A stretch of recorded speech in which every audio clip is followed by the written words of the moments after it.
આજે અષાઢ સુદ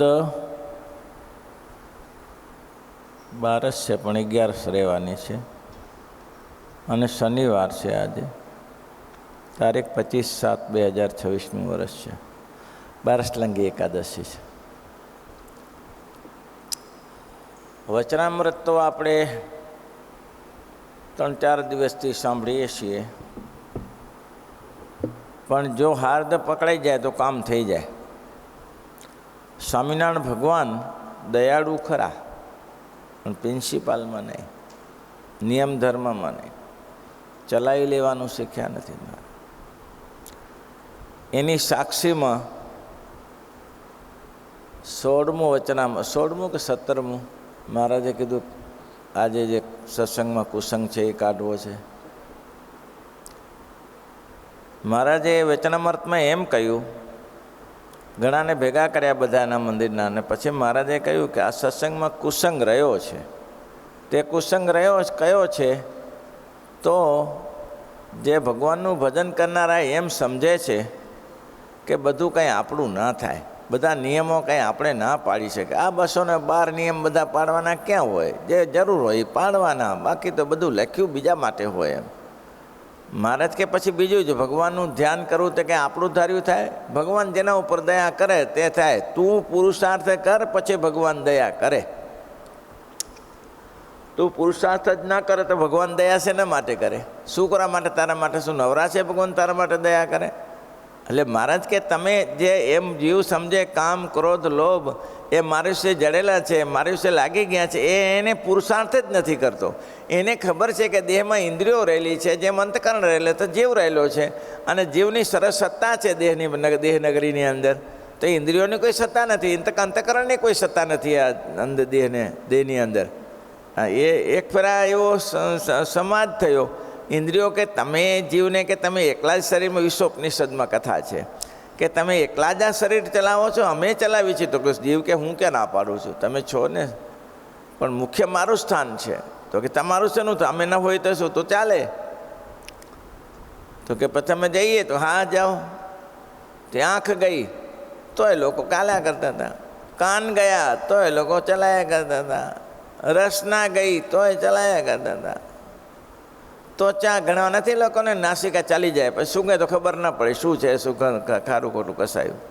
તે બધી ઇન્દ્રિયો એક પછી વારાફરતી નંબર લગાડ્યો, પણ જીવને કોઈ આંચ ના આવ્યો.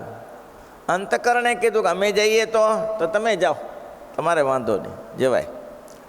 એ ગયા તો એ કંઈ ઠેકાણું ના પડ્યું. જીવ કે હવે તમે બધા ટ્રાય કરી લીધી, હું ટ્રાય કરું મારે? તમે બધાએ પોતપોતાને ટ્રાય કરી, હવે હું જાઉં? તો કે તમે જાઓ તો ચાલે. આ શરીરમાંથી જીવ નીકળી જાય પછી શરીર ચાલે? તો જીવ કે સારું ત્યારે. અને જીવ જ્યાં નીકળવાની તૈયારી કરી તો ખરડ કરીને પડ્યું નીચે શરીર. ત્યારે બધી ઇન્દ્રિયોને કીધું કે ભાઈ આપણે પ્રજા જ છીએ, આપણે રાજા નથી. રાજા તો આ છે, એનું માનવું પડે. તેમ મહારાજ કહે છે હું બધેમાં દયા કરું છું, પણ નિયમ નિશ્ચયમાં નહીં, આજ્ઞા ને ઉપાસનામાં નહીં. આ તો તમારે દ્રઢ આજ્ઞા એટલે મહારાજના નિયમો છે તેને પાલન કરવાના. ઉપાસના એટલે પુરુષોત્તમ નારાયણ ભગવાન. એટલા માટે હું વારગળ કહું છું, 9મું વાંચો, 13મું વાંચો, 29મું વાંચો, અંત્યનું વાંચો, વિચારો, મનન કરો. ઉપાસનાની બાબત એક જ પુરુષોત્તમ નારાયણ. મને જે આ બધા રામકૃષ્ણાદિક ભગવાનના અવતારો છે તે ભક્તને માટે છે, પણ મને મળ્યા એ મારા પુરુષોત્તમ નારાયણ છે. મને સહજાનંદ સ્વામીનો આશ્રય થયો છે. તેમ ભગવાને આ ઉપાસનામાં મૂર્ખામી નાખ. ભગવાન દયાળુ બહુ છે, એક માણસને શોધી રાખે. એ કાનમ દેશમાં અમૃતબાઈ છે, અને મહારાજ વનવિચરણ કરતાં ત્યાં પધાર્યા. એ ગામનું નામ તો ભૂલાઈ ગયું. ત્યાં પધાર્યા ત્યાં અમૃતબાઈને મહારાજે સવારે વહેલા જ ઉઠીને, મહારાજ સવારનો સમય હશે, અમૃતબાઈને ગાયો ભેંસોનું દૂધાણું, અને મહારાજે સામેથી માગ્યું કે દૂધ આપો. બોલો. અને બેને રાજી થઈને દૂધ આપ્યું.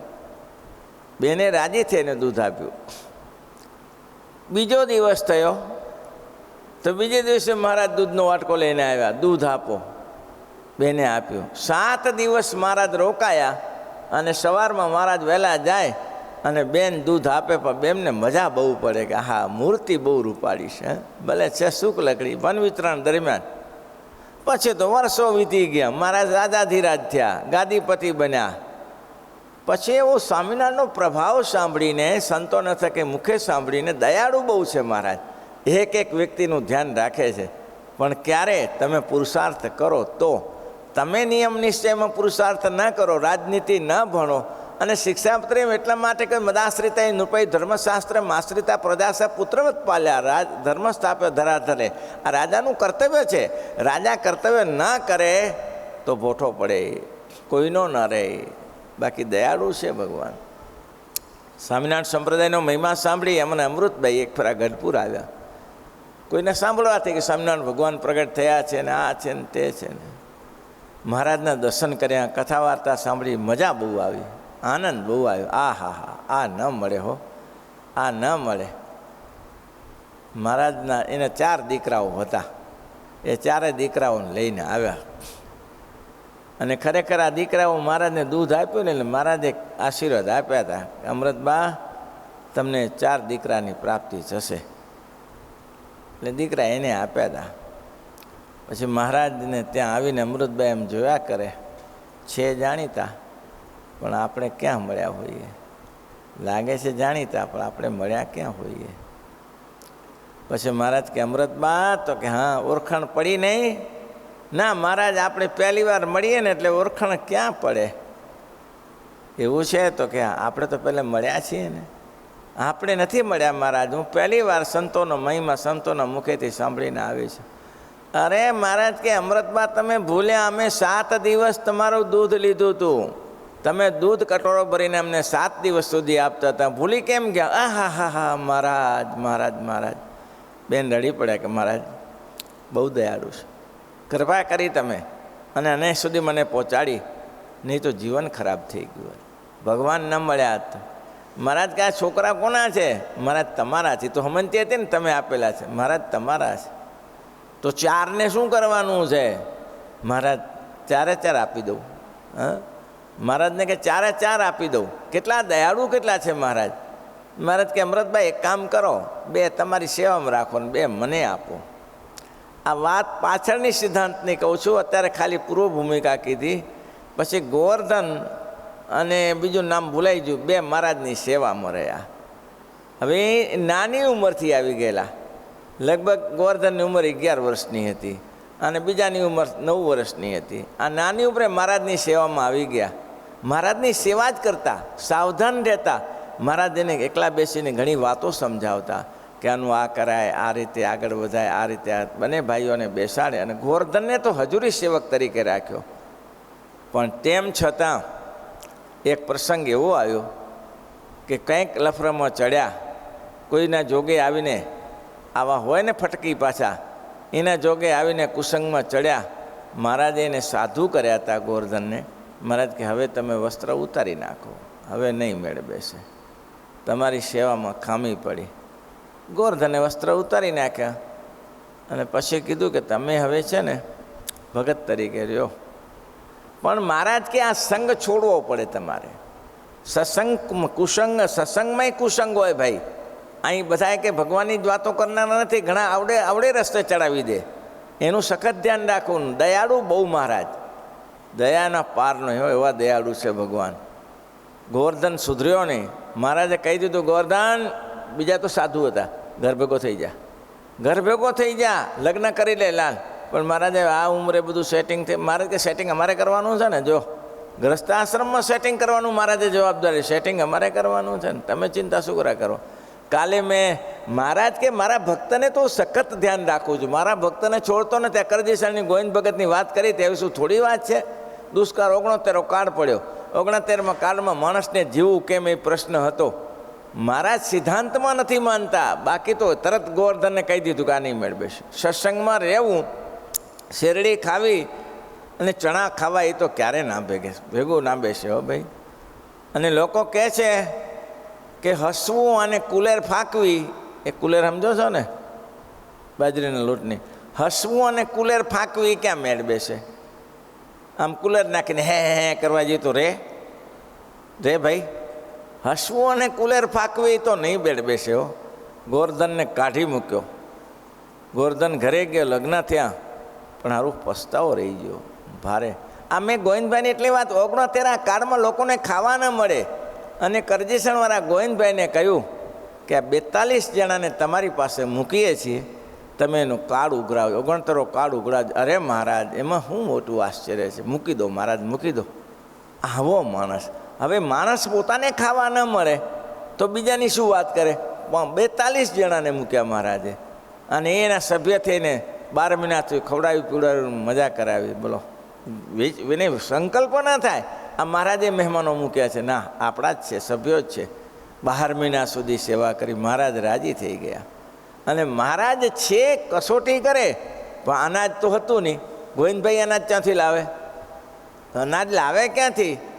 મહારાજને કહ્યું કે મહારાજ કે આ 42 જણાનું કુટુંબ વસાવશો તો આ સાલ તો દુષ્કાળ છે, કોસથી પાણી ચાલે ને તારે બાજરી પાવાની, ઘઉં પાવાના, તો શું કરશો? મહારાજ તમે બેઠા છો, તમે બેઠા છો ત્યાં સુધી કોઈ ચિંતા નહીં, અનાજ નહીં ખૂટે.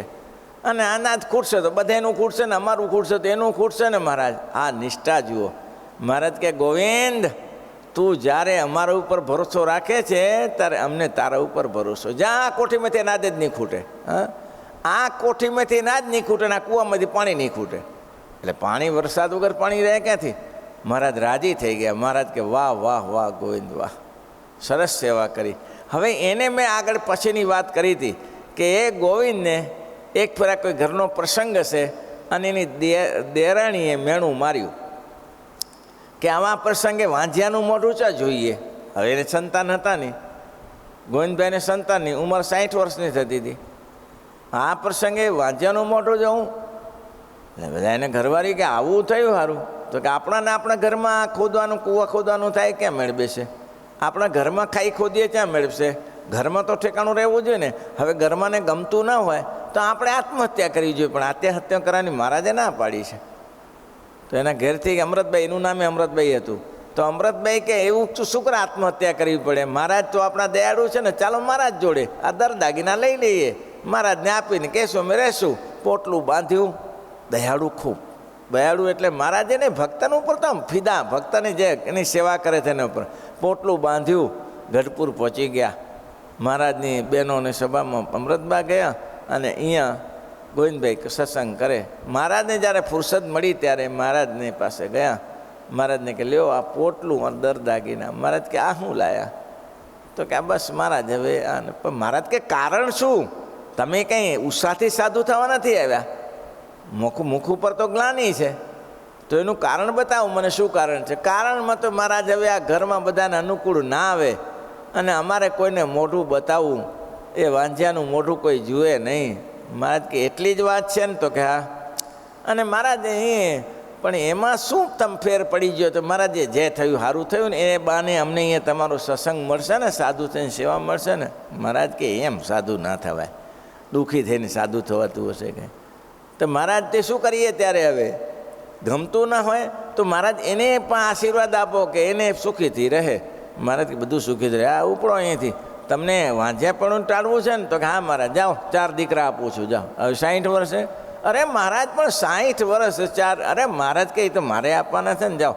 અને મહારાજ મેં કીધું ને 4 દીકરાને રમાડીશ. મહારાજ 4 વાર કરજણ આવ્યા અને ખોડામાં બેસાડીને રમાડ્યા. અને 4 દીકરા. ગોવિંદભાઈ દયાળુ ખરા, સિદ્ધાંતમાં નહીં, પ્રિન્સિપાલમાં નહીં. મહારાજ કે કાયરતા રહો, તમને હિંમત જ ના કરો કે આ થશે તો પછી હું શું મદદ કરું? કોઈ બેન હોય ને છોકરું નીચે રડતું હોય અને માથે પાણીનું બેડું લીધું હોય, એ નીચે વળી શકે એવી ન હોય, અને છોકરું રડ્યા કરે કે હાથ ઊંચો કર બેટા, હાથ ઊંચો કર. હાથ ઊંચો કરે તો બેન લઈ લે, ભલે બેડું ઉપર છે, પેલો હાથ જ ઊંચો ન કરે તો શું કરે? બેને શું કરે? ત્યારે બેડું ફેંકી દે. આના જેવું છે. એટલે ભગવાન કે હું દયાળુ ખરો, પણ એવો નહીં, હા એવો નહીં. દયાળુ છું એમાં ના નહીં, પણ એવી દયા મારે નથી કરવી કે દયા ડાકાનું બની જાય એવી રીતે. એમ શ્રીજી મહારાજે આ વચનામૃતમાં બહુ સરસ કહ્યું. પોતે નાદાર થઈને બેસે અને પછી બીજાનો દોષ કાઢવા જાય, ક્યાં મેળ કરે? આ કાયાનગર વિશે જે કામાદિક રાજા નથી તેને રાજા થઈને બેસે છે, અને દેવનું લેશ માત્ર ચાલવા દે નહીં. માટે કલ્યાણી છું તેને નાદારપણું રાખવું નહીં. એ પ્રકારના ઇન્દ્રિયોના અંતઃકરણ શરીર પોતાના હુકમમાં વર્તે એવો ઉપાય કરવો.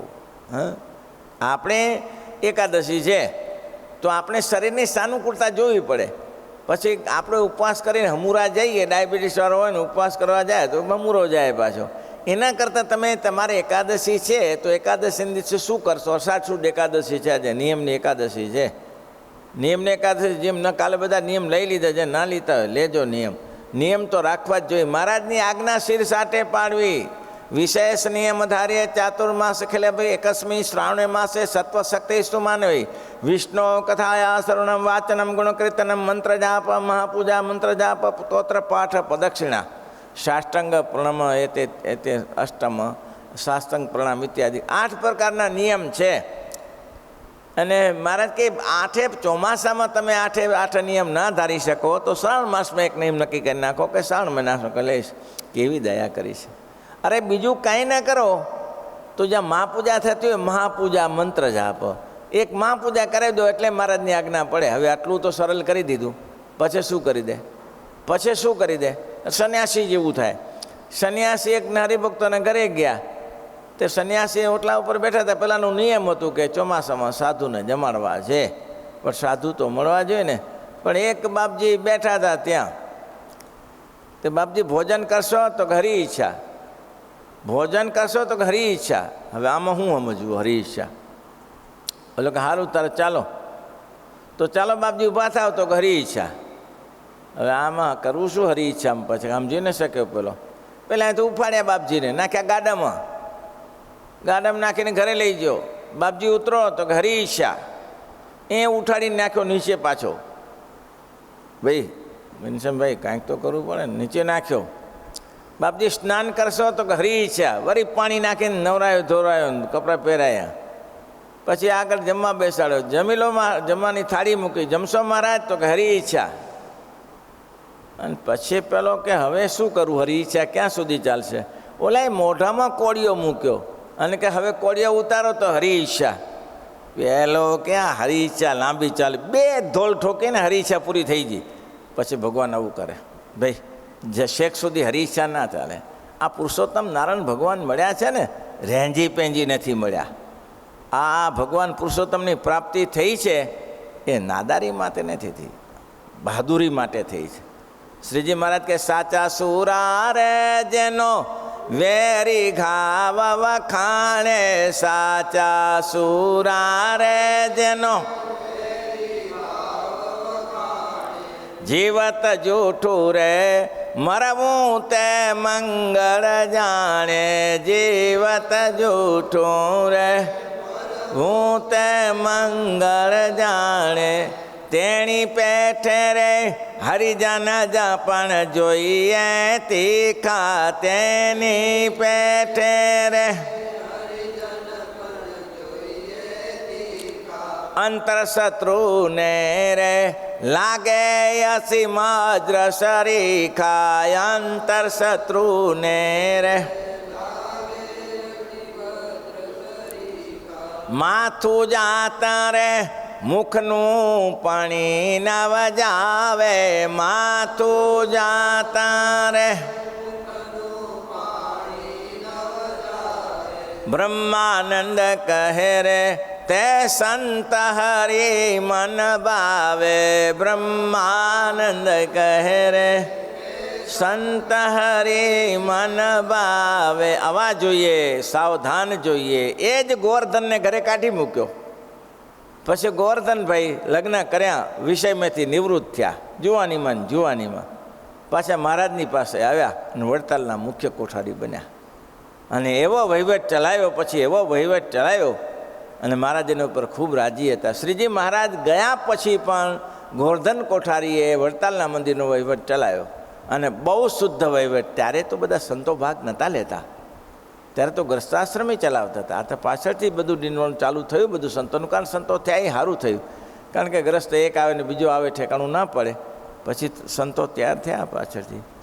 ત્યાં સુધી ગોવર્ધનભાઈ અને સાચાનું સાચું કહેતો થયો. મહારાજ કે રાખી લો પ્રેમથી. એને રાખ્યા બોલો પાછા. ગ્રસ્તાશ્રમમાં જઈ એના સંતાન થયા અને પછી મૂકીને ભાગ્યા કે હું ક્યાં હતો અને ક્યાં આવીને ઉતરી ગયો, કયા નાદારપણામાં ઉતરી ગયો. એટલે સાવધાની રાખવી ભાઈ. હા, નાદારપણું ના રાખે. મહારાજ કે જો રાજનીતિ ના જાણે, રાજનીતિના ગ્રંથ ન ભણ્યા હોય તો ભલભલા રાજા ઉતરી ગયા. મોગલ બાદશાહ એ બધા ગયા જ છે ને, બધા નથી ગયા? એ રાજનીતિ જાણ્યા વગર ગયા. પેલા રાજા ચાણક્યમાં બધી કથાઓ આવે છે, અને રાજાનો હદે હબે તબે કરી નાખ્યા. એ કેને કારણે કરી નાખ્યા? કેને કારણે? નીતિ જાણતા નહોતા, મસ્તીમાં પડ્યા રે.